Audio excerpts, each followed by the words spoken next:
Hello, Dai. Happiest birthday to you. And I wish sa imong birthday and every day in your life na matupad imong mga desire sa imong kasing-kasing and for you to have a good health as well as your family.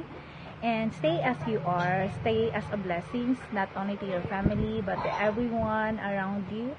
And I'm so thankful to God that we are still friends despite the long years nga we've known each other. Thank you kay Dai for helping me out as well nga maka-reach out ko sa mga tao nga nag-need og help. Thank you kay thank you for being such a good person. You are such a blessings sa tanan-tanan, especially sa imong mga estudyante nga nag-needs. Happy birthday. God bless you, Dai.